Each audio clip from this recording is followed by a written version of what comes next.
Hey guys, welcome back అండి. అతిగా ప్రేమించి విసుగు చెందిన ఒక స్త్రీ, ఒక అమ్మాయి ఎలా ఉంట ఎలా మారుతుందో దాని గురించి చెప్తాను, వినండి. చాలా బాగుంటుంది. అతిగా ప్రేమించి ప్రేమలో విసుగు చెందిన స్త్రీ ఎంత కఠినంగా మారుతుందో, ఎంత గొప్పగా ఆలోచిస్తుందో తెలుసా? మీ ఊహకి అందనంత, మీరు తిరిగి పొందలేనంత మౌనంగా ఉండటం అలవాటు చేసుకుంటుంది. తక్కువగా మాట్లాడటం నేర్చుకుంటుంది. ఎందుకో తెలుసా? జీవితంలో పోరాడి పోరాడి అలసిపోయి ఇక పోరాటానికి ఏమీ మిగిల్లేదు అని తెలుసుకుంటుంది.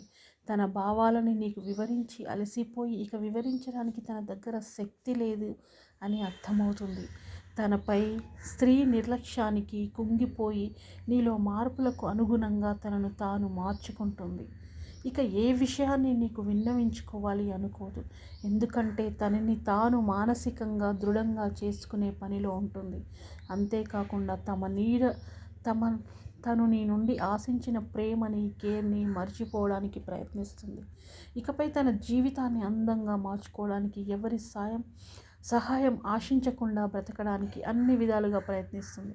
ఫైనల్గా ఒకరోజు ఆమె కన్నీళ్లకు, నిద్రలేని రాత్రులకు, నమ్మకానికి, ప్రేమించే హృదయానికి, నిస్వార్థ ఆలోచనలకు, మంచి మనసుకు, కష్టపడే తత్వానికి, ఆత్మస్థైర్యానికి తగిన బహుమతి లభిస్తుంది. అదేంటో తెలుసా? అరే, మంచి అమ్మాయిని కోల్పోయాను అని నీ పశ్చాత్తాపపు కన్నీటి బొట్లు.